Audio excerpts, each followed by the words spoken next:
বন্ধুরা, আশা করছি তোমরা ভালোই আছো। আজকে আমি তোমাদের জন্য 416 পেজ অর্থাৎ উত্তরপাড়া গভর্নমেন্ট স্কুলের কোয়েশ্চেন আলোচনা করব। এটি হচ্ছে পার্ট 2 ভিডিও। এই ভিডিওতে আমি কোয়েশ্চেন 4 এর সমাধান আলোচনা করব। পার্ট 1 ভিডিওতে আমি কোয়েশ্চেন 1, 2 আর 3 এর সমাধান আলোচনা করেছি।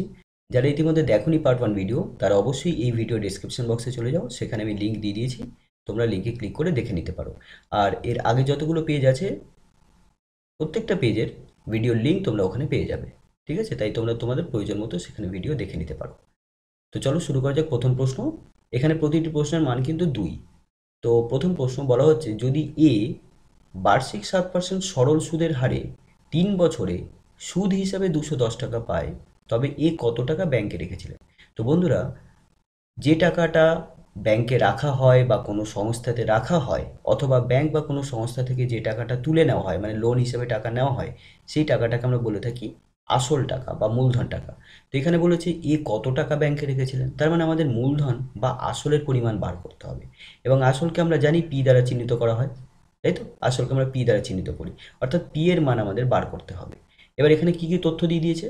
এখানে তথ্য দিয়ে দিয়েছে সরল সুদের হার দিয়ে দিয়েছে, যাকে আমরা আর দ্বারা চিহ্নিত করি। তাহলে আর এর মান হচ্ছে 7%।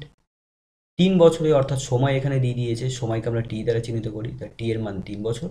আর সুদ দিয়ে দিয়েছে 210 টাকা, এবং সুদকে আমরা আই দ্বারা চিহ্নিত করি, তাহলে আয়ের পরিমাণ 210 টাকা। এবার আমাদের যেহেতু আসল বার করতে বলেছে, তাহলে আসলের একটা সরাসরি সূত্র আছে, সেটা হচ্ছে এরকম: আসল অর্থাৎ পি ইকুয়ালস টু 100 ইন্টু সুদ ডিভাইডেড বাই টি ইন্টু আর। এখানে লিখে দেব, যেখানে আই হচ্ছে সুদ, যেটা এখানে দিয়ে দিয়েছে 210 টাকা।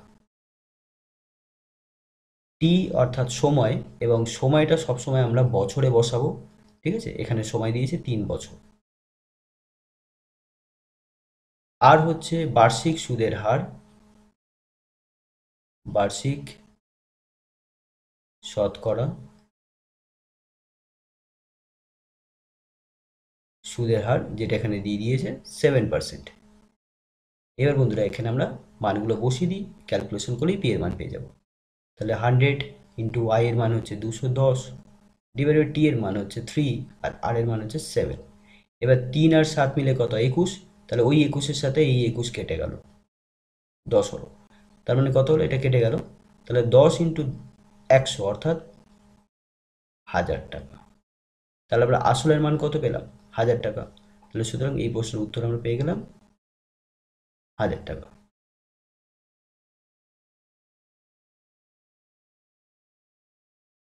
বন্ধুরা, পরের অঙ্ক 4-2 বলছে, একটি গ্রামের জনসংখ্যা 6000 জন।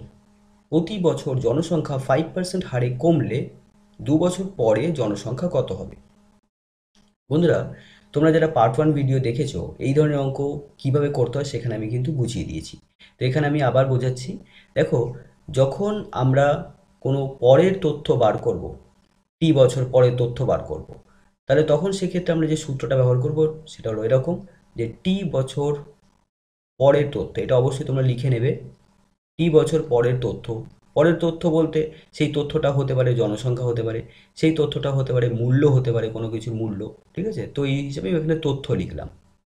অঙ্কতে যেরকম দেবে সেই অনুযায়ী তোমাকে সেটা লিখতে হবে। যদি জনসংখ্যা হয় তাহলে লিখতে হবে টি বছর পরের জনসংখ্যা, যদি মূল্য হয় তাহলে লিখতে হবে টি বছর পরের মূল্য। যেমন যদি ইলেকট্রিসিটি বিল হয় তাহলে লিখতে হবে টি বছর পরের ইলেকট্রিক বিল, এরকম। তো টি বছর পরের তথ্য, যাকে আমরা এ দ্বারা চিহ্নিত করব, এ টি। ঠিক আছে, এটি, এর নিচে টিটা লিখব। ঠিক আছে, তাহলে এটি ইকুয়ালস টু পি ইন্টু উপরে 100 প্লাস অথবা minus r divided by 100 whole to the power t. প্লাসটা কখন ব্যবহার করব? যখন তথ্যের পরিমাণটা বাড়বে।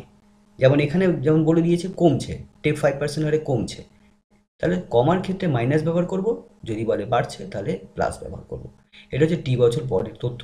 আর টি বছর আগের তথ্য বা পূর্বের তথ্য, মানে অতীতের তথ্য, টি বছর পূর্বের তথ্য, তাহলে সেটা হবে এটি ইকুয়ালস টু পি, উপরে লিখব 100, নিচে লিখব 100 প্লাস বা minus R whole to the T.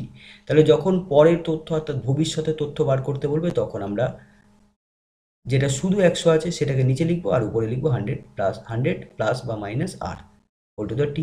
আর যখন পূর্বে তথ্য অর্থাৎ অতীতে তথ্য বার করতে বলবে তখন 100টা উপরে লিখবো আর নিচে লিখবো 100 প্লাস বা minus R whole to the t. Plus ব্যবহার করবো বৃদ্ধির ক্ষেত্রে, মাইনাস ব্যবহার করবো হ্রাসের ক্ষেত্রে। তো এই ক্ষেত্রে আমাদের দেখতে পাচ্ছি অঙ্কতে কি দিয়েছে, 2 বছর পরের জনসংখ্যা, অর্থাৎ আমরা এই সূত্রটা ব্যবহার করব। তো এখানে পিটা কি, এখানে পিটা হচ্ছে বর্তমান তথ্য। পিটা কি, এখানে বর্তমান তথ্য, ঠিক আছে, বর্তমান তথ্য। তো এখানে বর্তমান জনসংখ্যা কত দিয়েছে, 6,000, তার মানে পি এর মান 6,000। জনসংখ্যা 5% হারে কমে যাচ্ছে, অর্থাৎ আর এর মান দিয়েছে 5%। আর এখানে সময়টা দিয়েছে, অর্থাৎ টি হচ্ছে 2 বছর। তাহলে সর্বপ্রথম আমরা সূত্রটা এখানে লিখব, টি বছর পর জনসংখ্যা হবে এটি ইকুয়ালস টু পি, উপরে লিখব 100, এখানে মাইনাস ব্যবহার করব, ঠিক আছে, মাইনাস ব্যবহার করব হোল টু দ্য টি। এখানে আমরা এবার লিখে দেব যে পি কত, পি হচ্ছে বর্তমান জনসংখ্যা, বর্তমান জনসংখ্যা যেটা হলো জন। আর হচ্ছে এখানে জনসংখ্যা হ্রাসের হার,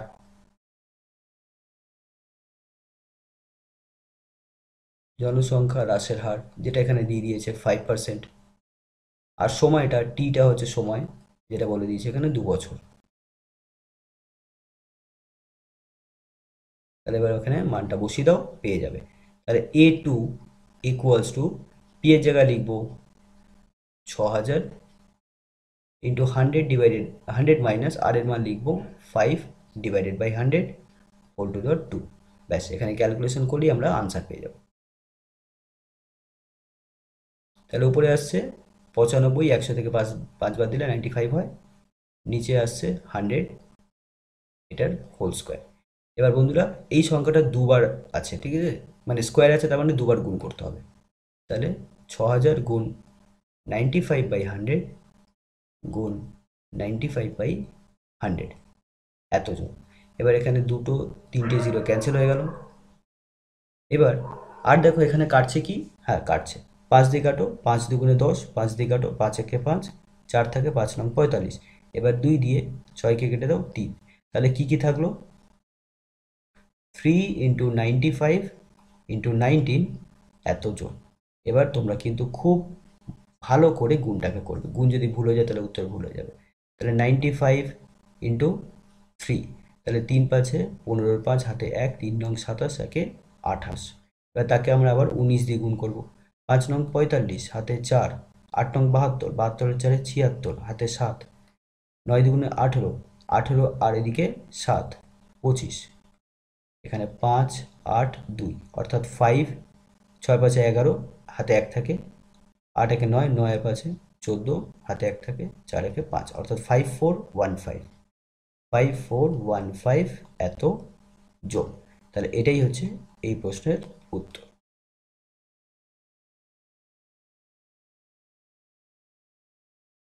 বন্ধুরা পরের অঙ্ক বলছে এ বি ও সি যথাক্রমে এক্স টাকা, ওয়াই টাকা ও জেড টাকা নিয়ে ব্যবসা শুরু করে। বছরের শেষে যদি পি টাকা লাভ হয় তবে কে কত টাকা পাবে। খুবই সহজ একটা অঙ্ক। যদি এখানে এক্স ওয়াই জেডের জায়গায় যদি তুমি ভেবে নাও কোনো সংখ্যা দিয়েছে আর পিটাও যদি কোনো সংখ্যা দিয়েছে, তাহলে তোমরা অঙ্কটা কিন্তু খুব সহজেই করে দিতে পারতে। কিন্তু যেহেতু এক্স ওয়াই জেড দিয়েছে, পি দিয়েছে, তাই একটু করতে হয়তো একটু অসুবিধাও হতে পারে। কিন্তু এরকম অসুবিধার কথা তোমরা ভাববে না। তোমরা মনে মনে ভেবে নাও না যে এক্স এর মান 100 টাকা, ওয়াই এর মান 200 টাকা, জেড এর মান 300 টাকা, মনে মনে ভেবে অঙ্কটাকে করো, দেখবে খুব সহজেই করতে পারবে। আর পিটা ভেবে নাও 1000 টাকা, এইরকমই কিছু, ঠিক আছে। তো যেভাবে নাম্বার দিলে আমরা করি ঠিক সেইভাবেই আমরা করব। সবার প্রথমে আমরা মূলধনের অনুপাত বার করব, তারপর মূলধনের অনুপাত বার করার পর যে অনুপাতটা বেরোবে তার আনুপাতিক সমষ্টি বার করব। সমষ্টি বার করার পর আমরা পি টাকার মধ্যে থেকে এ কত পাচ্ছে সেটা বার করব। সেটা কি করে, অনুপাতের ভাগাহারটা বার করব, তার সাথে আমরা পিটাকে গুণ করে দেবো, ব্যাস, তাহলে আমরা পেয়ে যাব। তাহলে এবার লিখি এখানে এ বি ও সি এর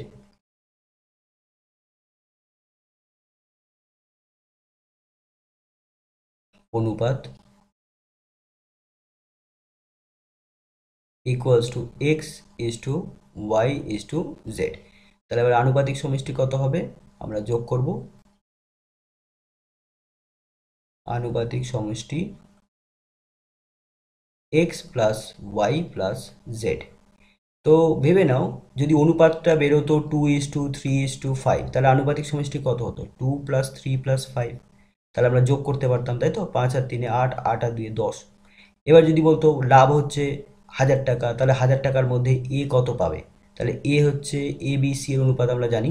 তাহলে এ পাবে 2 টাকা। ক টাকার মধ্যে? 10 টাকার মধ্যে। অর্থাৎ উপরে হচ্ছে তার পরিমাণটা, আর নিচে হচ্ছে আনুপাতিক সমষ্টি, ইন্টু যত টাকার মধ্যে আমাদের লাভ লাভটা যত টাকা দেবে সেই টাকাটা এখানে গুণ করে দেবো। যদি 1000 টাকা দেয় তাহলে 1000 টাকা, যদি পি টাকা দেয় পি টাকা, এইরকম। তাহলে নাম্বার থাকলে আমরা এইভাবে করবো, আর এক্স ওয়াই জেড থাকলেও কিন্তু আমরা একইভাবেই করবো। তাহলে আমরা আনুপাতিক সমষ্টি বার করে নিলাম। এবার লিখব এর লভ্যাংশ হবে, বা এর লাভ কত হবে, এর পরিমাণটা কত, এক্স, কত টাকার মধ্যে? X plus Y plus z টাকার মধ্যে। আর পি টাকার মধ্যে তাহলে কত হবে? এবার যদি গুণ করে দিই, তাহলে পি এর সাথে এক্সকে গুণ করা মানেই হচ্ছে পাশাপাশি লিখে দেবো পি এক্স। তাহলে p x divided by x plus Y plus Z, এত টাকা। খুব সহজ। এবার বি এর লাভ কত হবে? বি এর পরিমাণটা কত? ওয়াই। তাহলে y by x plus Y plus Z into P, অর্থাৎ p y divided by x plus Y plus z টাকা। একদমই সহজ একটা অঙ্ক। সি এর লাভ, সি এর পরিমাণটা হচ্ছে জেড, তাহলে Z by x plus Y plus Z into P, অর্থাৎ P Z divided by x plus Y plus Z, এত টাকা। তাহলে আমরা উত্তর পেয়ে গেলাম।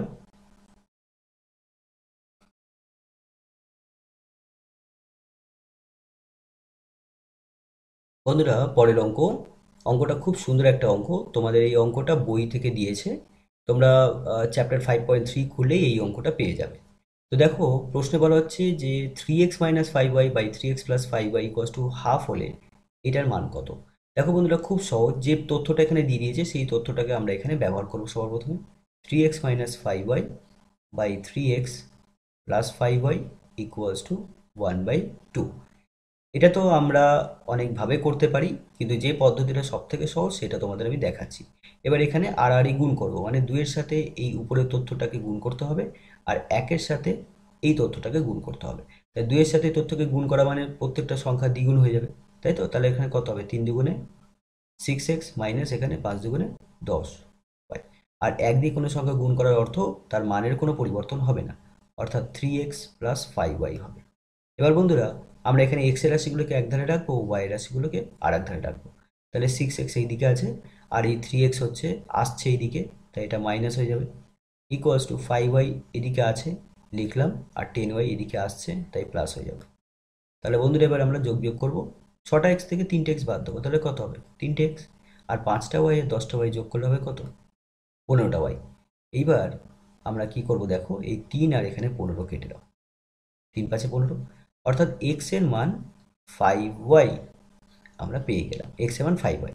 এবার যে রাশিটার মান বার করতে বলেছে সেই রাশিটাকে লিখব 3x² - 5y² divided by 3x² plus 5y²। এবার বন্ধুরা, যেখানে যেখানে আমরা এক্স দেখতে পাবো সেখানে সেখানে আমরা 5y বসাবো, ঠিক আছে? তাহলে এক্স এর পরিবর্তে আমরা 5y বসাবো। তাহলে এখানে এক্স আছে, তাহলে এখানে লিখলাম 5y, কিন্তু এক্স এর স্কোয়ার আছে, তাহলে এটার হোল স্কোয়ার দেবো, -5y² ডিভাইডেড বাই, এখানেও একইভাবে একই জিনিস, নিচে উপরে একই জিনিস আছে, শুধুমাত্র নিচে প্লাস আছে, তাহলে আমরা উপরে যা লিখলাম সেটাই লিখবো, শুধু মাঝখানে প্লাস দেবো। এবার বন্ধুরা, সূচকের নিয়ম বলছে 5y এটা যদি হোল স্কোয়ার থাকে তার অর্থ হচ্ছে 5-এরও স্কোয়ার হবে, y-এরও স্কোয়ার হবে, ঠিক আছে? আর এখানে কত আছে? 5y²। তাহলে উপরে যা লিখেছি নিচে তাই লিখবো, শুধুমাত্র মাঝখানে প্লাস দেবো। এবার বন্ধুরা দেখো তো, উপর থেকে কি কমন যাচ্ছে? y² কমন যাচ্ছে, তাই না? y² কমন যাচ্ছে, 5ও কমন যাচ্ছে, বাট আমি 5টা কমন নিচ্ছি না, y² শুধু কমন নিচ্ছি। তাহলে কি পড়ে থাকলো? 3×5² মানে 25, মাইনাস একটা 5। আর এখানে আবার y² কমন নিচ্ছি, তাহলে এখানে একই জিনিস পড়ে থাকবে, মাঝখানে শুধু প্লাস হবে। এবার এখানে y² কেটে গেল, তাহলে 3×25 কত হয়? 75। Plus -5 -5 divided by 75 plus 5। তাহলে 75 থেকে 5 বাদ দেওয়া মানে হলো 70, আর 75 সাথে 5 যোগ করা মানে 80। তাহলে কত আসলো? 7/8। তাহলে আমরা প্রশ্নের উত্তর পেয়ে গেলাম 7/8।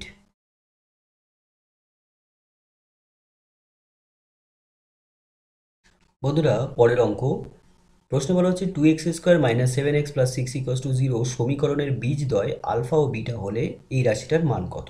তো বন্ধুরা, এই রাশিটার মান বার করতে গেলে আমাদের যে জিনিসটা জানতে হবে সেটা হলো এক, আলফা প্লাস বিটা, অর্থাৎ বীজ দুটোর যোগফল আমাদের জানতে হবে। আর দুই, আলফা বিটা, অর্থাৎ বীজ দুটোর গুণফল আমাদের জানতে হবে। ঠিক আছে? এবং এটা আমরা খুব সহজেই বার করতে পারি, তার কারণ দ্বিঘাত সমীকরণে বীজ দুটির যোগফল এবং গুণফল বার করার সরাসরি সূত্র আছে। তো এটা হচ্ছে দ্বিঘাত সমীকরণ। তো এক্ষেত্রে আমরা তাহলে কি লিখব? আলফা প্লাস বিটা অর্থাৎ বীজ দ্বয়ের যোগফল, তার সূত্র হচ্ছে মাইনাস এক্স এর সহগ ডিভাইডেড বাই এক্স স্কোয়ারের সহগ। তাহলে এবার কি হবে? আলফা প্লাস বিটা ইকুয়ালস হবে মাইনাস এক্স এর সহগের অর্থ হচ্ছে এই সমীকরণটা আমরা দেখতে পাচ্ছি, তার বাঁ দিকটা দেখবে, হ্যাঁ, ডান দিকটা না, ডান দিকে সবসময় জিরো থাকবে। তো ডান দিকে জিরো আছে, কোনো অসুবিধা নেই।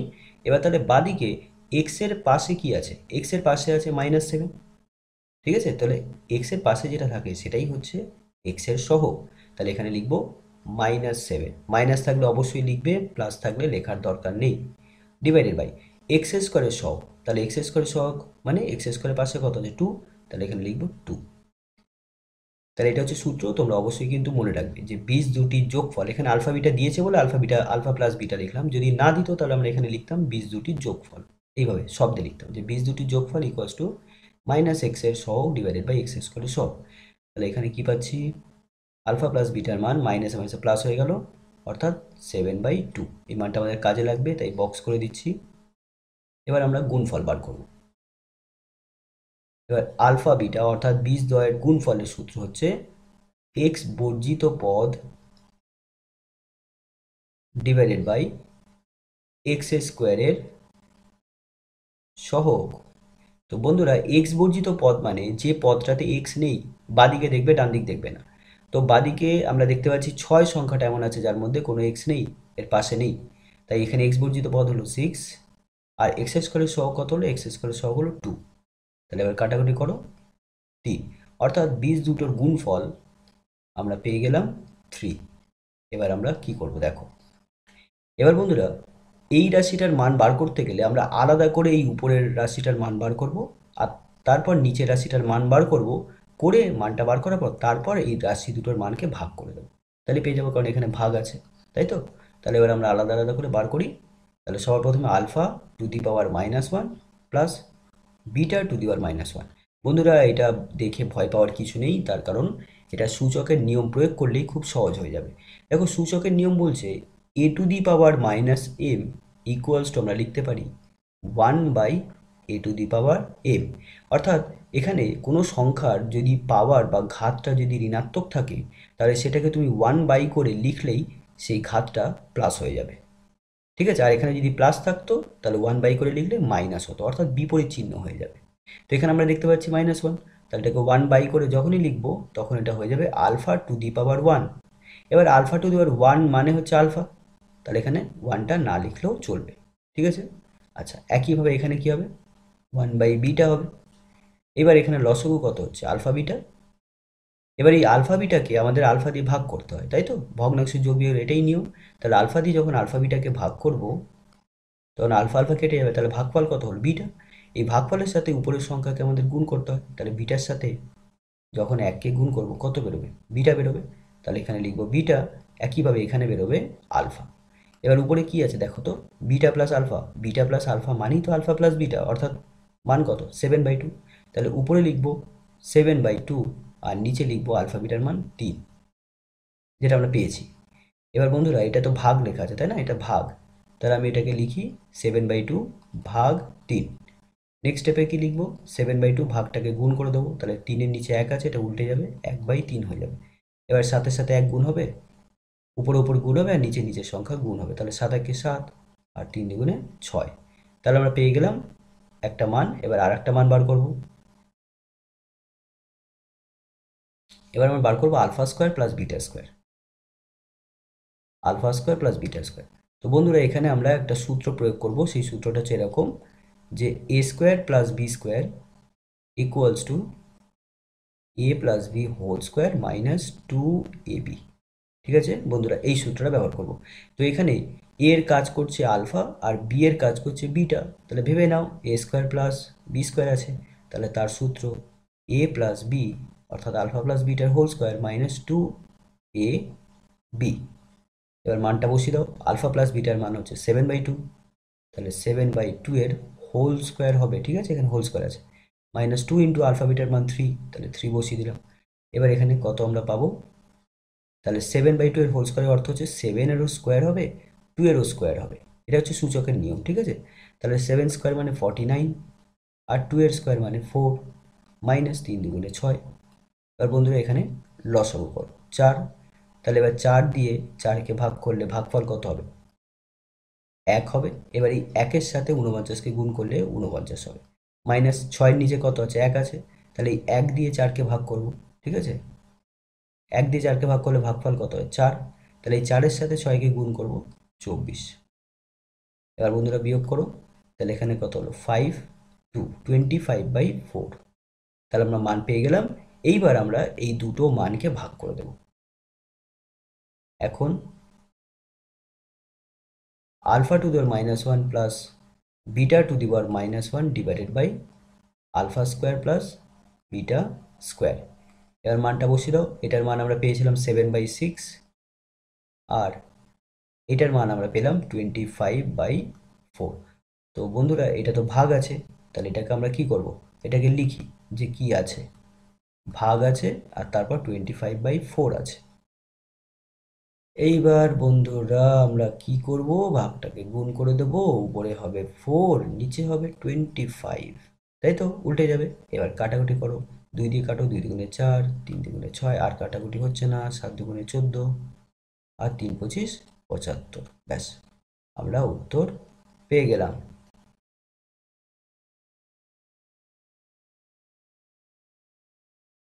বন্ধুরা পরের অঙ্ক বলা হচ্ছে ত্রিভুজ এবিসি এর ডিই বাহুটা বিসির সমান্তরাল এবং এডি বাই ডিবি 3/2 হলে ডিই বাই বিসি এর মান কত। খুব সহজ একটা অঙ্ক, দেখো খুব সহজেই তোমরা এটা বুঝতে পারবে। এরকম একটি ত্রিভুজ আছে, ধরে নেওয়া যাক এই ত্রিভুজটার নাম এবিসি। এখন বিসি বাহুর সমান্তরাল করে আমি একটা রেখা অঙ্কন করব এবং সেই রেখাটা এবি বাহুকে ডি বিন্দুতে ছেদ করবে, এটা সমান্তরাল রেখা যেটা এবি বাহুকে ডি বিন্দুতে ছেদ করবে এবং এসি বাহুটাকে ই বিন্দুতে ছেদ করবে, ঠিক আছে। এখানে বলা হচ্ছে ডি বাহুটা বিসির সমান্তরাল। কারণ বন্ধুরা এখানে কি দিয়ে দিয়েছে দেখতে পাচ্ছি, এডি আর ডিবির অনুপাত কত 3/2। অনুপাতের অর্থ এই নয় যে এডির পরিমাপটা 3 এবং ডিবির পরিমাপটা 2, ঠিক আছে। এর থেকে এটা আমরা তুলনামূলক মান বলতে পারছি, মানে এডির মান যদি 3 হয় তাহলে ডিবির মান 2, এইভাবে। এডি কিন্তু 6 যদি হয় তাহলে ডিবি 4 হবে, এডি যদি 9 হয় তাহলে ডিবি 6 হবে, এই রকম। তো এডির পরিমাপটা আমরা এখানে লিখে নিচ্ছি 3x, তাহলে ডিবির পরিমাণ হবে 2x, 2x একক। এবার আমাদের বার করতে বলেছে ডিই আর বিসির অনুপাত কত, ডিই আর বিসি এটার অনুপাত কত। তো বন্ধুরা এইটা আমরা খুব সহজেই সদৃশ্যকোণী ত্রিভুজের যে তোমাদের উপপাদ্য আছে সেই উপপাদ্যের যে বিবৃতি সেই বিবৃতিকে কাজে লাগিয়ে করতে পারি। তো সদৃশ্যকোণী যখন দুটো ত্রিভুজ সদৃশ্য হয় তখন তাদের অনুরূপ বাহুগুলো সমানুপাতি হয়, ঠিক আছে। তো সেই উপপাদ্যটা আমরা এখানে কাজে লাগাবো।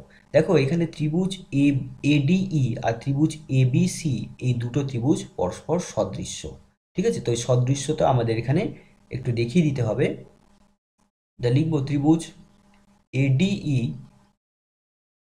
ও ত্রিভুজ এবিসি, এডিই আর ত্রিভুজ এবিসি এর দেখো সদৃশ্যকোণী হতে গেলে মানে দুটো ত্রিভুজ সদৃশ্য হতে গেলে দুটো ত্রিভুজকে প্রথমে সদৃশ্যকোণী হতে হবে, এটা একটা শর্ত আমরা একভাবে প্রমাণ করতে পারি।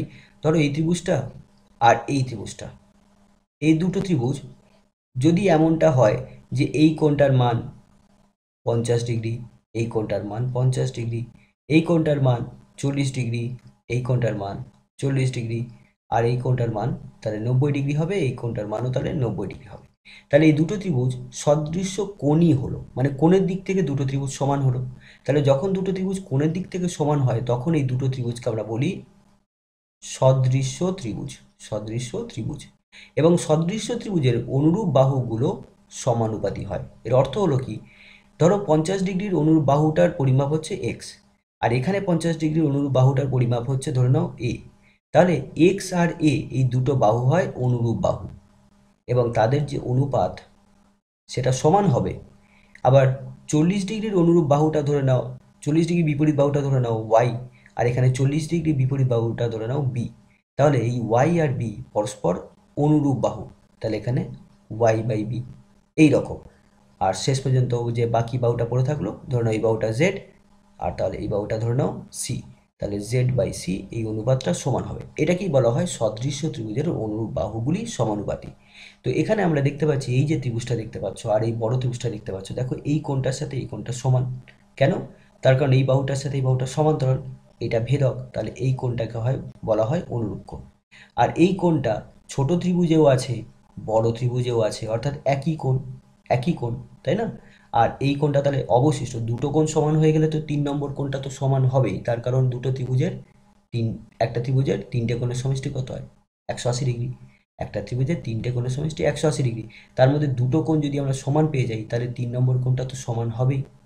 তাহলে এবার লিখবো এর অ্যাঙ্গেল, প্রথম আমরা এডি ত্রিভুজটা নিয়েছি মানে ছোট ত্রিভুজটা, তাই যখন কোণ দেখাবো সবসময় আগে ছোট ত্রিভুজটাই নেব।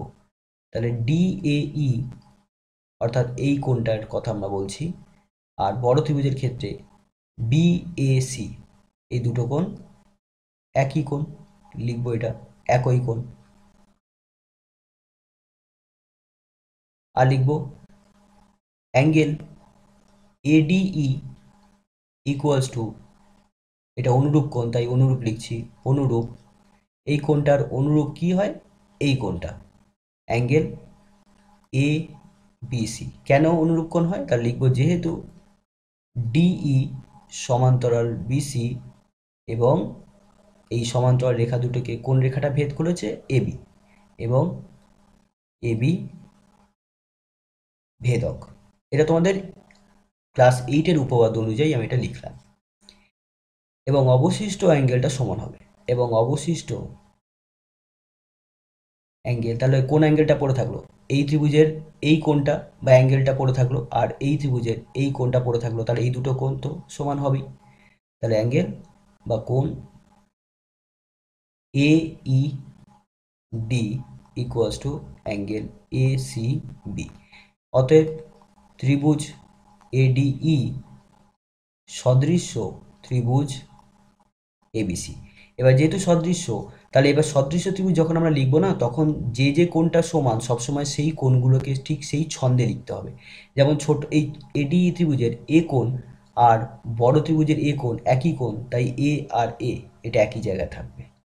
এবার এই ছোট ত্রিভুজের ডি কোণের সাথে বড় ত্রিভুজটার বি কোণটা সমান, তাহলে এখানে ডি এর সাথে এখানে বি যেন সমান থাকে। একইভাবে যেখানে ই কোণ, এই ত্রিভুজের ই কোণ আর বড় ত্রিভুজের ক্ষেত্রে সি কোণ দুটো সমান, তাই এটা একই জায়গায় রাখতে হবে। এটা রাখলে কি সুবিধা হয় দেখো, এটা এইভাবেই লিখতে হয়, ঠিক আছে? এবার লিখবো যেহেতু সদৃশ্য ত্রিভুজের ত্রিভুজের অনুরূপ বাহুগুলি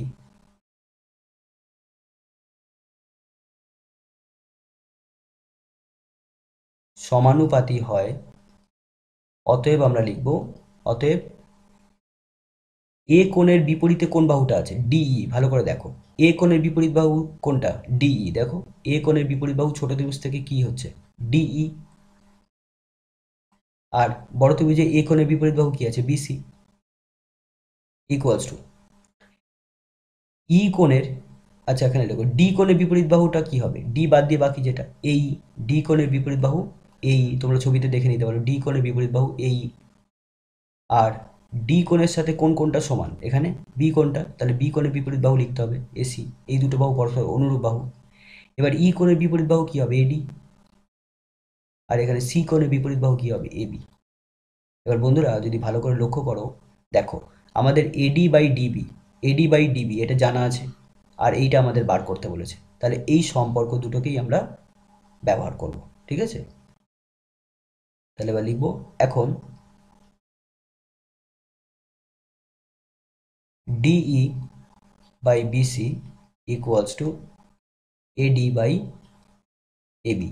এবার এডি বাই এবির পরিমাপটা এখানে এডি বাই দেখি একটু, হুম, এডি বাই এটা এবি। আচ্ছা, আর একটা ব্যাপার এখানে লক্ষ্য করো, এটা এডি বাই এবি আছে, ঠিক আছে, কিন্তু এখানে অনুপাতটা যেটা দিয়েছে, এখানে অনুপাতটা যেটা দিয়েছে সেটা হচ্ছে এডির সাথে ডিবি, অর্থাৎ এই বাহুটার সাথে এই অংশটা, পুরোটা কিন্তু দেয়নি। তাহলে আমরা কি করব দেখো, এই এবির জায়গায় একটু পরিবর্তন করে লিখব। দেখো তো ছবিতে এবির জায়গায় কি লিখতে পারি, এডি প্লাস ডিবি।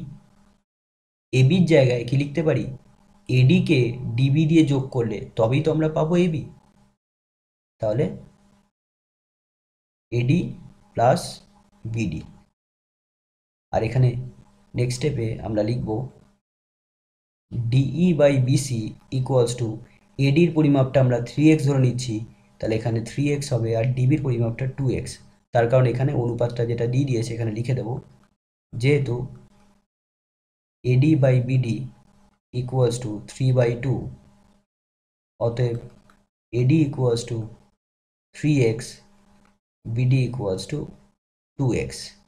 এবার বন্ধুরা এখানে কি পাচ্ছি, 3x, আর এখানে পাচ্ছি 5x, x কেটে গেল, তাহলে আমরা আনসার পেয়ে গেলাম DE by BC equals to 3/5। একবার চেক করে নাও, ডিই বাই বিসি এটাই তো চেয়েছে, হ্যাঁ ডিই বাই বিসি, তাহলে আনসার পেলাম 3/5।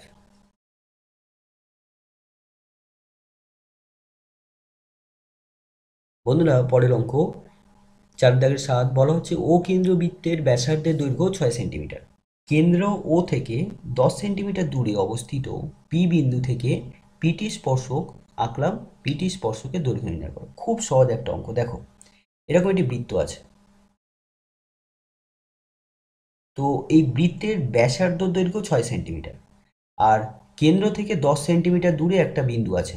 তো মনে রাখবে কোনো একটা বিন্দু সেটা বৃত্তের ভিতরেও থাকতে পারে, বাইরেও থাকতে পারে, আর বৃত্তের উপরেও থাকতে পারে। তো যদি বৃত্তের ব্যাসার্ধ যেমন এখানে দিয়েছে 6, তাহলে এবার যদি ছয়ের যদি যে বিন্দুটা আছে এখানে যেমন বলছে ও বিন্দু থেকে 10 সেন্টিমিটার দূরে পি বিন্দু আছে, তাহলে পি বিন্দুটা 10 সেন্টিমিটার দূরে আছে। তো 10 মানে ব্যাসার্ধর থেকে বড় হয়ে গেল, তার মানে অবশ্যই সেটা বাইরে আছে, 6-এর থেকে বেশি, তার মানে বিন্দুটা বাইরে আছে। যদি বলতো বিন্দুটা বৃত্তের কেন্দ্র থেকে 4 সেন্টিমিটার দূরে আছে, তার মানে বৃত্তটার ভিতরে হবে বিন্দুটা। এটা যদি 6 হয় তাহলে এই পুরোটা 6, তাহলে 4 কত হবে, এখানে হবে, ঠিক আছে, তার মানে ভিতরে হবে।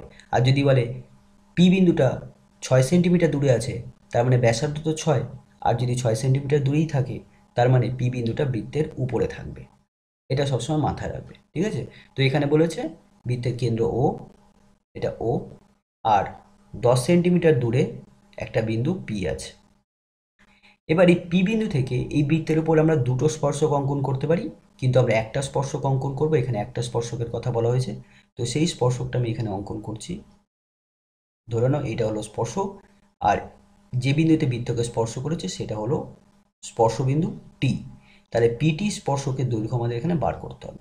তো বন্ধুরা আমরা এই টি বিন্দু আর ও বিন্দু যুক্ত করে দিই, ঠিক আছে। যুক্ত করার ফলে এখানে যে কোণটা তৈরি হচ্ছে না, এই কোণটার মান হবে 90 ডিগ্রি।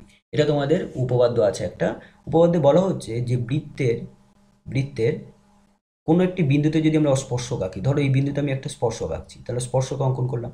এবার এই বিন্দু দিয়ে যদি আমি একটা ব্যাসার্ধ অঙ্কন করি, ঠিক আছে, মানে এই বিন্দু আর বৃত্তের কেন্দ্র যদি যুক্ত করি তাহলে এটা হবে ব্যাসার্ধ। তো এই ব্যাসার্ধ আর এই স্পর্শক এদের মধ্যবর্তী কোণটা হচ্ছে 90 ডিগ্রি হয়। তাহলে আমরা দেখতে পাচ্ছি পিটি হচ্ছে একটা স্পর্শক, টিটা হচ্ছে স্পর্শবিন্দু, আর টি স্পর্শবিন্দু আর বৃত্তের কেন্দ্র যুক্ত করলে যেটা পাবো আমরা সেটা হলো বৃত্তের ব্যাসার্ধ, ঠিক আছে, ব্যাসার্ধ। তো ব্যাসার্ধটা দিয়ে দিয়েছে 6, তো যাই হোক এই ব্যাসার্ধ আর স্পর্শক এর মধ্যে এই কোণটা থাকবে 90 ডিগ্রি, ঠিক আছে।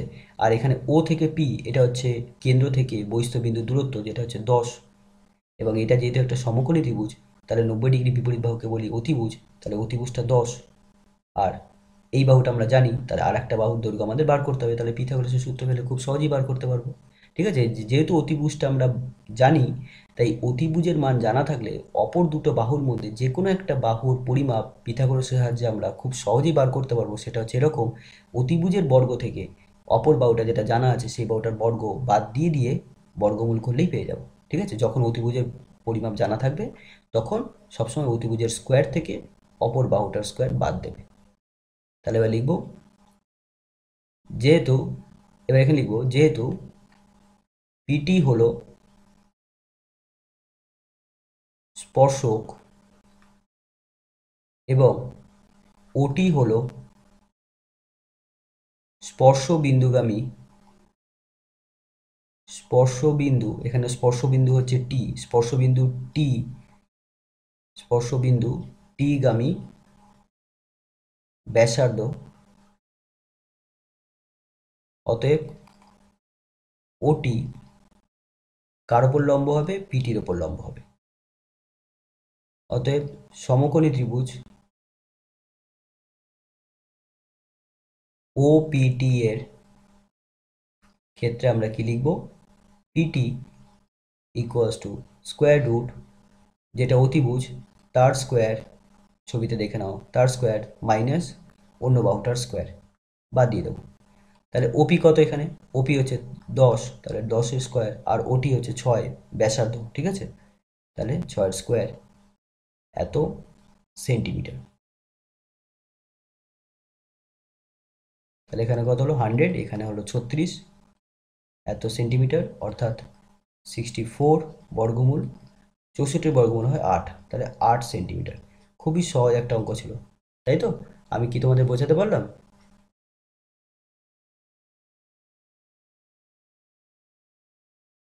বন্ধুরা, পরের অঙ্ক, এই অঙ্কটা আরেকটি সহজ এবং অত্যন্ত সহজ একটি অঙ্ক। বলছি ও কেন্দ্রীয় বৃত্তের এবি ব্যাস। তাহলে একটা বৃত্ত প্রথমে আঁকি, এবং এই বৃত্তের ব্যাস, ব্যাস হলো এমন একটা রেখা যেটা বৃত্তের কেন্দ্র দিয়ে যায়। ঠিক আছে, তাহলে এই কোন একটা বিন্দু নিয়ে নিলাম এবং সেই বিন্দু থেকে যেতে যেতে যেতে যেতে যদি এমন যায় বৃত্তের কেন্দ্র হয়ে গিয়ে অপর পারে ছেদ করলাম, ব্যাস আমি যেটা পেলাম সেটাই হলো ব্যাস। এবার এই বৃত্তের কেন্দ্র ও, সি বৃত্তের উপর একটি বিন্দু। তো ধরে নেওয়া যাক বৃত্তের উপর যে কোনো একটা জায়গায় বিন্দু সি আছে, তো আমি এখানে ধরে নিচ্ছি বিন্দুটা সিটা এখানে আছে। এবার এখানে বলছি কি ও বিসি, এই কোণটার মান 40 ডিগ্রি, তাহলে ও বিসি, তাহলে আমাদের এখানে বি আর সি কে যুক্ত করতে হবে, এরকমভাবে যুক্ত করলাম। তাহলে এখানে যে কোণটা তৈরি হলো এই কোণটার মান বলে দিয়েছে 40 ডিগ্রি। তাহলে বলছে ও A C, O A C, তাহলে এই এ আর সি যুক্ত করতে হবে এই কোণটার মান। তো বন্ধুরা খুব সহজ, দেখো ওএসি আর বিএসি একই কোণ। ঠিক আছে, কারণ ও বি এটা সব একটা রেখাতে আছে, তাহলে ওএসি কোণের মান বার করার অর্থ বিএসি কোণের মান বার করা। তো বিএসি কোণের মান বার করব আমরা, সেটাই হচ্ছে ওএসি। এবার দেখো এখানে একটা ত্রিভুজ তৈরি হয়েছে, এই ত্রিভুজের এই কোণটার মান 40 ডিগ্রি, এই কোণটার মান জানো তো কত? এই কোণটার মান 90 ডিগ্রি। কেন জানো? এটা হচ্ছে অর্ধবৃত্তস্থ কোণ। তো তোমাদের বইতে একটা উপপাদ্য আছে, সেই উপপাদ্যে বলা হচ্ছে যে বৃত্তের ব্যাস, বৃত্তের ব্যাস মানে উপপাদ্যের বিবৃতিটা হচ্ছে এমন যে অর্ধবৃত্তস্থ কোণ সমকোণ। এবার অর্ধবৃত্তস্থ কোণ কাকে বলে? যদি কোনো একটা ব্যাস অঙ্কন করো, ধরে নাও এ বি একটা ব্যাস, আর এই ব্যাসের দুই প্রান্ত বিন্দু এ আর বি, তো এই দুই বিন্দু দিয়ে বৃত্তের উপর কোনো একটি বিন্দু নিয়ে নাও, আরেকটি বিন্দু নিয়ে নাও, এবং এই দুই বিন্দু দিয়ে যদি ওই বিন্দুটাকে যুক্ত করো, তাহলে যে কোণটা তৈরি হলো এটাকে বলা হয় অর্ধবৃত্তস্থ কোণ, এর মান 90 ডিগ্রি। তুমি বিন্দুটা এখানে নিতে পারো, এবার এখানে যুক্ত করো, এখানে যুক্ত করো, এই কোণটার মান 90 ডিগ্রি। এখানে তুমি বিন্দুটা নাও, এখানে যুক্ত করো, এখানে যুক্ত করো, এই কোণটার মান 90 ডিগ্রি। এটা কি বলা হয়? অর্ধবৃত্তস্থ কোণ। তবে অবশ্যই এটা ব্যাস হতে হবে, ঠিক আছে, অন্য কোনো রেখা হলে হবে না। তাহলে এখানে দেখতে পাচ্ছি এবি হচ্ছে ব্যাস, তাহলে এসিবি কি হবে? এসিবি হবে অর্ধবৃত্তস্থ কোণ, এবং যার মান হয় 90 ডিগ্রি। তাহলে এটা যদি 90 হয়, একটা দিবে যে তিনটে কোণের যোগফল 180 ডিগ্রি হয়, তার মধ্যে একটা কোণ যদি 90 হয় তাহলে বাকি দুটো মিলিয়ে 90 হবে, অর্থাৎ এটা যদি 40 হয় তাহলে এটা 50 হবে। তার আনসার 50 ডিগ্রি। এবার লিখবো যেহেতু এবি হলো ব্যাস, অতএব angle ACB equals to 90 degree. ব্র্যাকেটে লিখে দেবো অর্ধবৃত্তস্থ কোণ, অর্ধবৃত্তস্থ কোণ। এবার লিখবো এখন ত্রিভুজ এবিসি এর ক্ষেত্রে আমরা কি লিখবো?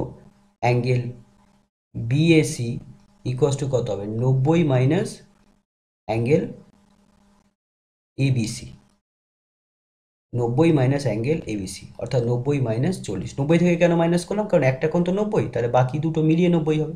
তাহলে এই কোণটা যদি 40 হয়, তাহলে 90 থেকে 40 বাদ দিলে এই কোণটা পেয়ে যাবো। তোমরা 180 থেকেও বাদ দিতে পারো, তাহলে যখন 180 থেকে বাদ দেবে তখন কিন্তু 90 আর 40 যোগ করে বাদ দিতে হবে, মানে এইভাবে লিখতে হবে, 180 মাইনাস 90 প্লাস 40, এইভাবে বাদ দিতে হবে, তবে তুমি পাবে। তাহলে 90 থেকে 40 বাদ দিলে কত হয়, 50, তাহলে 50 ডিগ্রি। এবার বিএসি কোণ তো চাইনি, চেয়েছে তো ওএসি। এবার বিএসি আর ওএসি একই মান, তাই না? বিএসি এই কোণটা যা, আর ওএসি এই কোণটা একই কোণ, লিখবো অর্থাৎ ওএসি ইকুয়ালস টু 50 ডিগ্রি। তাহলে এবার এখানে লিখে দিতে হবে, যেহেতু বিএসি আর ওএসি একই কোণ, ঠিক আছে, তাহলে আমরা উত্তর পেয়ে গেলাম 50 ডিগ্রি।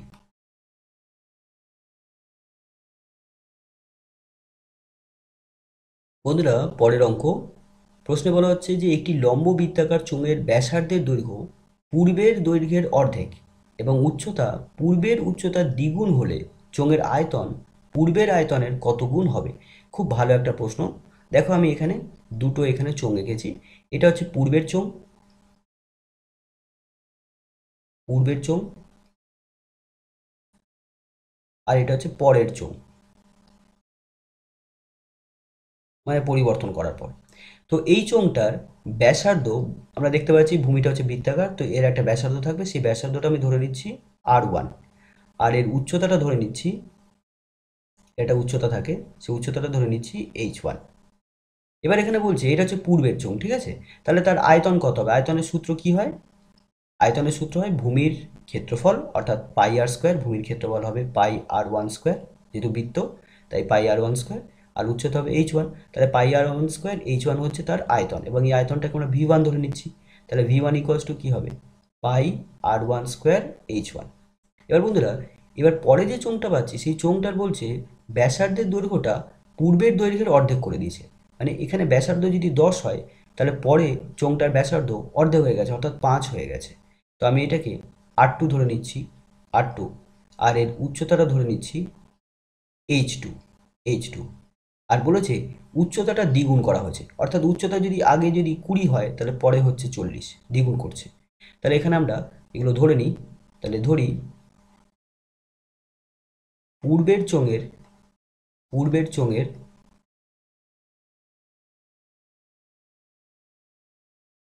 ভূমির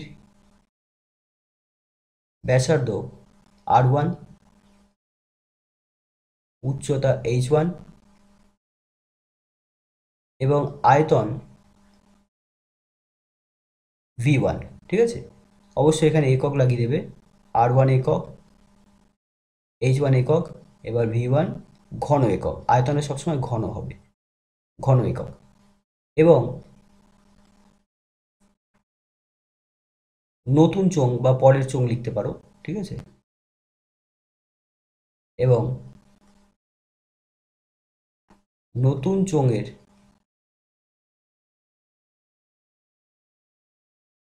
ভূমির ব্যাসার্ধ R2 একক,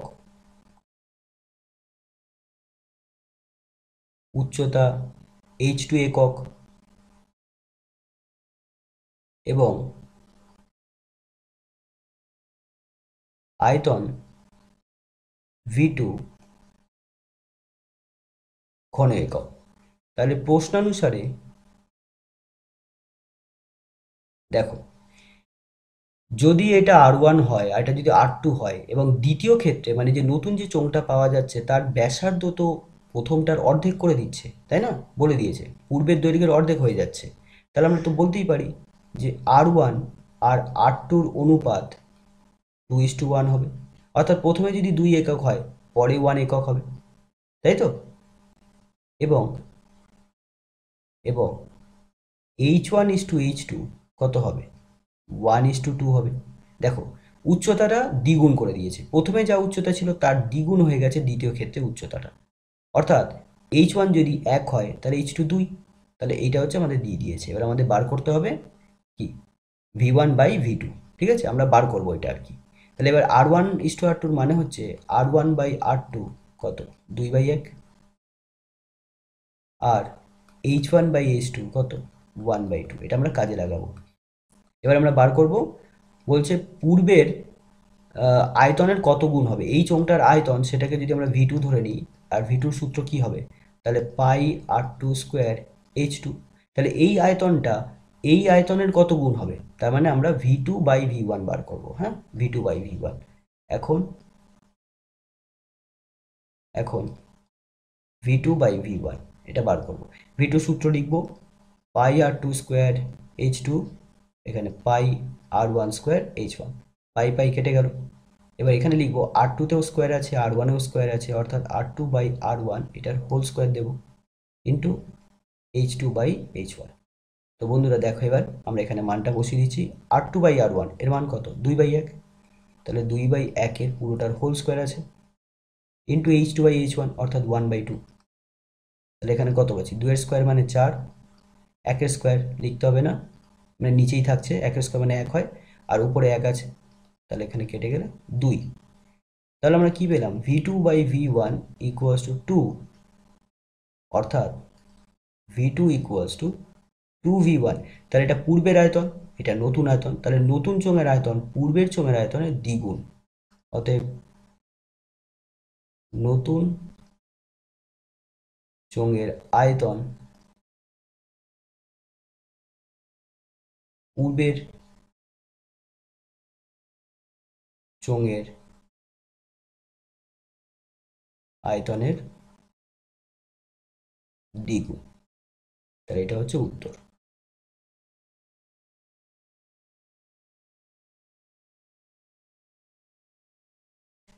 বন্ধুরা পরের অঙ্ক, একটি লম্ববৃত্তাকার শঙ্কুর আয়তন, লম্ববৃত্তাকার শঙ্কুর আয়তন 100 পাই ঘন সেমি এবং উচ্চতা 12 সেমি হলে শঙ্কুর তীর্য উচ্চতা কত। বন্ধুরা খুব সহজ একটা অঙ্ক। দেখো, তোমাদের কিন্তু এই ধরনের অঙ্ক করতে গেলে সূত্র লাগবে, ঠিক আছে। তো আমরা এখানে একটা শঙ্কুর ছবি দেখতে পাচ্ছি। তো এই শঙ্কুর নিচের অংশটা কি হয়, বৃত্তাকার হয়। তো এই বৃত্তের একটা ব্যাসার্ধ হয়, সেই ব্যাসার্ধটা হচ্ছে এখানে আর ধরে নিলাম। উচ্চতা, এটাকে বলা হয় উচ্চতা বা লম্ব উচ্চতা, যেটাকে আমরা এইচ ধরে নিলাম। আর এইটা হচ্ছে তির্যক উচ্চতা, যেটাকে আমরা বলবো এল। তো আমাদের এখানে এল এর মান বার করতে হবে। তো বন্ধুরা এল এর মান বার করতে গেলে আমাদের এইচ এর মান আর আর এর মান জানতে হবে, এবং এখানে এইচ এর মান দিয়ে দিয়েছে। এইচ এর মান কত, 12 সেন্টিমিটার। তাহলে আমাদের আর এর মান দরকার। তাহলে এইচ এর মান জানি, আর এর মান পেয়ে গেলে আমরা পিথাগোরাসের সূত্র কাজে লাগিয়ে খুব সহজেই এল এর মান বার করতে পারবো। কেন, তার কারণ পিথাগোরাসের সূত্র আমরা সেই জায়গায় লাগাতে পারি যখন কোনো ত্রিভুজ সমকোণী হয়। এখানে তোমরা দেখতেই পাচ্ছ এইচ আর আর এল, এই তিনটে বাহু দিয়ে যে ত্রিভুজটা তৈরি হচ্ছে সেটা হচ্ছে সমকোণী ত্রিভুজ। এই কোণটা হচ্ছে 90 ডিগ্রি, ঠিক আছে। তাহলে এলটা হলো অতিভুজ, তাহলে আমাদের অতিভুজের দৈর্ঘ্য বার করতে হবে। তো এই অতিভুজের দৈর্ঘ্য বার করতে গেলে আগে আমাদের লাগবে আর, এবং এই আর এর মান বার করতে গেলেই আমাদের এই আয়তনটাকে কাজে লাগাতে হবে। বন্ধুরা আয়তনের একটা সরাসরি ফর্মুলা আছে, 1/3 পাই আর স্কোয়ার এইচ। এটা হচ্ছে আয়তন, এবং এইটা সমান সমান 100 পাই। ব্যাস, এখানে এইচ এর মান আমরা বসিয়ে দেবো 12, আর এর মান পেয়ে যাবো। আর এর মান পেয়ে যাওয়ার পর পিথাগোরাসের সূত্র ফেলে দেবো। তাহলে এবার লেখো, ধরি শঙ্কুর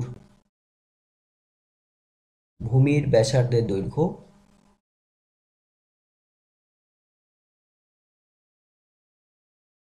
8 সেন্টিমিটার, উচ্চতা এইচ সমান সমান 12 সেন্টিমিটার, এটা প্রদত্ত মানে দিয়ে দিয়েছে। আর তির্যক উচ্চতা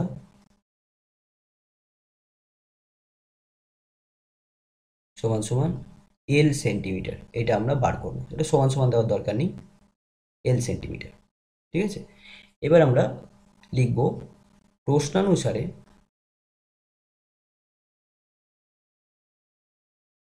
1/3 পাই আর স্কোয়ার এইচ, অর্থাৎ আয়তন সমান সমান 100 পাই।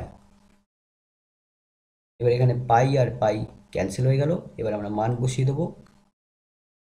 এইচ এর মান 12 ইকুয়ালস টু 100। এখানে 3 আর 12 কেটে গেল, 3 4 12, 4 আর 100 কেটে গেল, 4 25 100। তাহলে আমরা পেলাম আর স্কোয়ার ইকুয়ালস টু 25। 25কে আমরা এইভাবে লিখতে পারি 5 স্কোয়ার। তাহলে আর স্কোয়ার ইকুয়ালস টু 5 স্কোয়ার, তাহলে স্কোয়ার স্কোয়ার ভাবো নেই, তাহলে কত হলো, আর ইকুয়ালস টু 5। এত সেন্টিমিটার। ব্যাস, আর এর মান পেয়ে গেলাম। এবার আমরা পিথাগোরাসের উপপাদ্য কাজে লাগাবো। তাহলে আলাদা করে একটা ছবি আঁকছি। এটা হচ্ছে এল, এটা আমরা বার করব। এটা হচ্ছে আর, যেটা হচ্ছে 5। এটা হচ্ছে এইচ, যেটা হচ্ছে 12। এবার লিখব পিথাগোরাসের সূত্র অনুযায়ী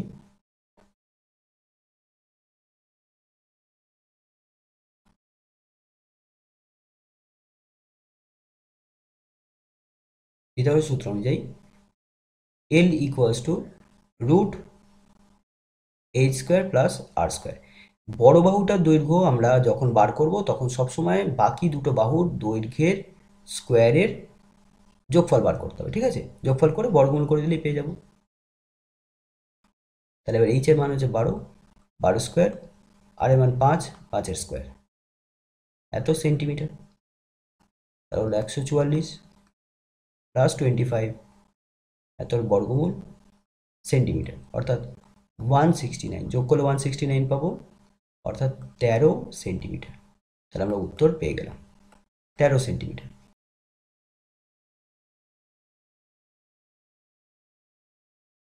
বন্ধুরা, পরের অঙ্ক। এটা অত্যন্ত সহজ একটা অঙ্ক, একটা সূত্র জানা থাকলেই ব্যাস অঙ্কটা হয়ে যাবে। দেখো, বলছে 7 সেন্টিমিটার দৈর্ঘ্যের ব্যাসার্ধ বিশিষ্ট, অর্থাৎ আর এর পরিমাপটা দিয়ে দিয়েছে 7, নিরেট গোলকের সমগ্র তলের ক্ষেত্রফল কত? এবং গোলকের সমগ্র তলের ক্ষেত্রফলের সূত্র আমরা জানি, সেটা কত হয়? 4 পাই আর স্কোয়ার। ব্যাস, এবার 4 পাই আর স্কোয়ারের মান আমাদের বার করতে হবে, যেটা খুব সহজ। তাহলে এবার লেখো। তাহলে এখানে প্রদত্ত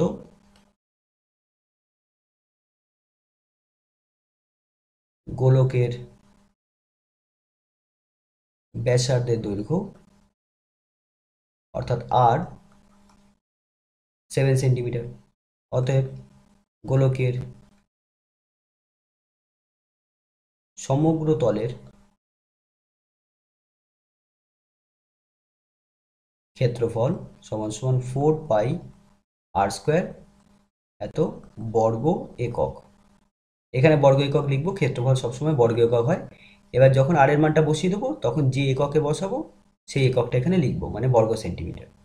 তাহলে 4 পাই ইন্টু 7 স্কোয়ার, এত বর্গ সেন্টিমিটার। বন্ধুরা, এখানে তোমরা পায়ের মান 22/7 বসাতেও পারো, নাও বসাতে পারো, ঠিক আছে? না বসালে কি হবে? তাহলে এখানে 7 স্কোয়ার আর 4কে গুণ করে যে মানটা বেরোয় সেটা লিখবে। আর যদি পায়ের মান বসাও, তাহলে সেটা বসিয়েও করতে পারো, কোনো অসুবিধা নেই। তাহলে এখানে আমি পায়ের মান বসাচ্ছি। 7 স্কোয়ার মানে 7 ইন্টু 7, একটা 7 কেটে গেল। এবার এখানে গুণ করতে হবে। তাহলে 7, 4, 4 7 28, তাহলে 28 ইন্টু 22, 8 দুগুণে 16, 28 দুগুণে 56 হয়, আবার 28 দুগুণে 56, অর্থাৎ 6, 1, 6, 616, এত বর্গ সেমি। তাহলে এই প্রশ্নের উত্তর আমরা পেয়ে গেলাম। খুবই সহজ একটা অঙ্ক ছিল।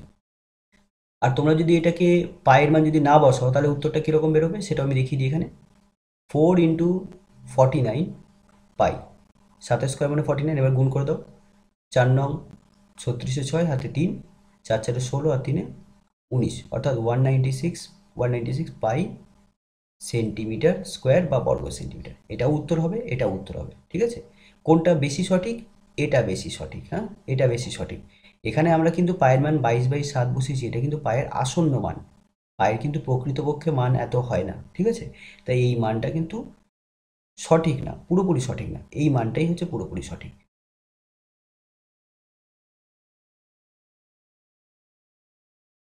বন্ধুরা, পরের অঙ্ক। এই অঙ্কটা খুব ইম্পর্টেন্ট একটা অঙ্ক, এই টাইপের অঙ্ক কিন্তু পরীক্ষায় প্রায় সময় দিয়ে থাকে। তো দেখো, অঙ্কটা আমি এখানে তোমাদের বোঝাচ্ছি। বলছে 17 সেন্টিমিটার ব্যাসার্ধ বিশিষ্ট বৃত্তের যে জ্যা তার কেন্দ্র থেকে দূরত্ব 8 সেন্টিমিটার, তার দৈর্ঘ্য কত? প্রথম কথা বন্ধুরা, জ্যা জানতে হবে। জ্যা কি? জ্যা কাকে বলে? বৃত্তের উপরে যে কোনো দুটো বিন্দু নিলাম, যে কোনো দুটো বিন্দু। তো এই দুটো বিন্দু নিয়ে তুমি যদি যুক্ত করে দাও, তাহলে যে রেখাটা পাবে এটাকে বলা হচ্ছে জ্যা। তাহলে বৃত্তের ব্যাস এটাও কিন্তু একটা জ্যা, ঠিক আছে? বৃত্তের ব্যাস এটা হচ্ছে একটা জ্যা। তো আমরা প্রথমে একটা বৃত্ত অঙ্কন করব এবং 17 সেন্টিমিটার ব্যাসার্ধ বিশিষ্ট একটা বৃত্ত অঙ্কন করলাম। তো আমরা এখানে ধরে নিচ্ছি এটা হচ্ছে বৃত্তের ব্যাসার্ধ, যেটা হচ্ছে 17 সেন্টিমিটার। বৃত্তের কেন্দ্রটা আমি ও ধরে নিচ্ছি, এই বিন্দুটা আমি ধরে নিচ্ছি বি। এবার এই বি বিন্দু দিয়ে একটা জ্যা অঙ্কন করছি, এই জ্যাটা। তো এই জ্যাটার নাম দিচ্ছি এবি এবং এই জ্যাটা কেন্দ্র থেকে কতটা দূরে আছে? 8 সেন্টিমিটার দূরে আছে। আমি এটা ধরে নিচ্ছি 8, এই বিন্দুটা ধরে নিচ্ছি ডি। তাহলে এবার এই যে এ, এটা ডি, হ্যাঁ, তাহলে আমাদের এবি জ্যায়ের দৈর্ঘ্যটা আমাদের বার করতে হবে। যে জ্যায়ের কেন্দ্র থেকে দূরত্ব 8 সেন্টিমিটার তার দৈর্ঘ্য কত, অর্থাৎ এবি জ্যায়ের দৈর্ঘ্য মানে দৈর্ঘ্যটা আমাদের বার করতে হবে। তাহলে এবি কি? এবি হচ্ছে এখানে জ্যা, জ্যায়ের দৈর্ঘ্য। দৈর্ঘ্য বোঝানোর জন্য আমরা এরকম বার উপরে একটা দাগ দিতে পারি। আচ্ছা, ওডি কি? ওডি ইকুয়ালস টু 8 সেন্টিমিটার। এখানে আমরা দেখতে পাচ্ছি। ওবিটা কি? ওবিটা হচ্ছে এখানে 17 সেন্টিমিটার, অর্থাৎ বৃত্তের ব্যাসার্ধ। এবার বন্ধুরা, সবার প্রথমে আমরা দেখতে পাচ্ছি যে এখানে ওডিবি এই ত্রিভুজটা সমকোণী ত্রিভুজ, কারণ এটা বলেছে দূরত্ব। দূরত্ব মানে সবসময় লম্ব দূরত্ব হয়, অর্থাৎ ওডি বিডির উপর লম্ব। তাহলে এখানে ওডি বিডির উপর লম্ব। যদি ওডি বিডির উপর লম্ব হয়, তাহলে বন্ধুরা তোমাদের বইতে 33 নম্বর উপপাদ্য বলছে যে কোনো একটি জ্যায়ের উপর কোনো এক বৃত্তের কেন্দ্র থেকে কোনো রেখা যদি জ্যায়ের উপর লম্ব হয়, তাহলে ওই রেখাটা জ্যাটাকে সমান দুভাগে ভাগ করে। আবার একটু দেখাচ্ছি তোমাদের আলাদা করে। ধরুন এটা হচ্ছে বৃত্তের একটা জ্যা, ব্যাস নয় এমন একটা জ্যা, ঠিক আছে? ব্যাস হলে হবে না, ব্যাস নয় এমন একটা জ্যা আমি এখানে অঙ্কন করলাম। এবং বৃত্তের কেন্দ্র থেকে এই জ্যায়ের উপর যদি আমি কোনো লম্ব অঙ্কন করি, যদি কোনো লম্ব অঙ্কন করি কেন্দ্র থেকে, হ্যাঁ, অন্য কোনো বিন্দু না, কেন্দ্র থেকে যদি লম্ব অঙ্কন করি, তাহলে এই লম্বটা জ্যাটাকে সমান দুভাগে ভাগ করবে, অর্থাৎ এই বিন্দুটা মধ্যবিন্দু হবে। তাহলে যেহেতু ওডি, ওডি বিডির উপর লম্ব, ঠিক আছে, বা এবির উপর লম্ব, যেহেতু ওডি, বিডি লিখতে পারো অথবা এবি লিখতে পারো, এবি লিখলে আরও ভালো হয়। যেহেতু ওডি এবির উপর লম্ব, তাহলে আমরা কি লিখতে পারি? অতএব ডি এবি এর মধ্যবিন্দু, এবি এর মধ্যবিন্দু। এবার ডি যদি এবি এর মধ্যবিন্দু হয়, তাহলে আমরা বলতে পারি কি এবি বাহুর পরিমাপটা 2 ইন্টু বিডি হবে। এবিটা কি হবে? 2 ইন্টু বিডি হবে, অর্থাৎ এবির পরিমাপটা বিডির দ্বিগুণ হবে। যেমন ধরুন এটা যদি 5 হয়, এটা 5, তাহলে পুরোটা কত? 10। তাহলে 10টাকে কি বলতে পারি 2 ইন্টু 5? তার মানে কি পুরোটা হচ্ছে এই অর্ধেক অংশটার দ্বিগুণ। তাই মানে সেটাই লিখলাম যে পুরো অংশটা বিডিটার দ্বিগুণ হবে। এবার আমরা কি করব? এটাকে 1 নম্বর সমীকরণ দিয়ে দিলাম। এই বিডির পরিমাপটা বার করব কি করে? এটা একটা সমকোণী ত্রিভুজ, দেখো তো এই সমকোণী ত্রিভুজের এটা হচ্ছে ভূমি, তো ভূমিটার পরিমাপ আমরা পিথাগোরাসের সূত্র ফেলে খুব সহজেই বার করতে পারবো। তাহলে এবার এটা বার করি। তাহলে লিখব পিথাগোরাসের সূত্র অনুযায়ী, পিথাগোরাসের সূত্রানুযায়ী, খুব সহজ অঙ্ক কিন্তু খুব ভালো অঙ্ক। পিথাগোরাসের সূত্র অনুযায়ী তাহলে কি লিখবো? যেহেতু আমি এখানে অতিভুজের পরিমাপটা জানি, তাহলে অতিভুজের পরিমাপ জানা থাকলে অপর দুটো বাহুর মধ্যে যে বাহুটা জানি না সেটার দৈর্ঘ্য সবসময় অতিভুজের স্কোয়ার থেকে বিয়োগ করতে হবে, ঠিক আছে? তাহলে লিখব বিডি ইকুয়ালস টু ওবি, এটার হোল স্কোয়ার থেকে বিয়োগ করব যে বাহুটা জানি, ওডি স্কোয়ার। তাহলে ওবি হচ্ছে 17, তাহলে 17 স্কোয়ার মাইনাস 8 স্কোয়ার এত সেন্টিমিটার। তাহলে কত হবে? 17 স্কোয়ার মানে 289 হয়, আর 8 স্কোয়ার মানে 64 এত সেন্টিমিটার। এবার বন্ধুরা বিয়োগ করো, তাহলে কত হচ্ছে? 5, এদিকে হচ্ছে 6, 2, আর এদিকে হচ্ছে 2, 225 এর বর্গমূল। 225 এর বর্গমূল হয় 15 সেন্টিমিটার। তাহলে আমরা পেলাম বিডির পরিমাপটা 15, তাহলে এবির পরিমাপটা কত হবে? 15 ইন্টু 2 30। অতএব AB equals to 2 into BD, 1 নং সমীকরণ অনুযায়ী।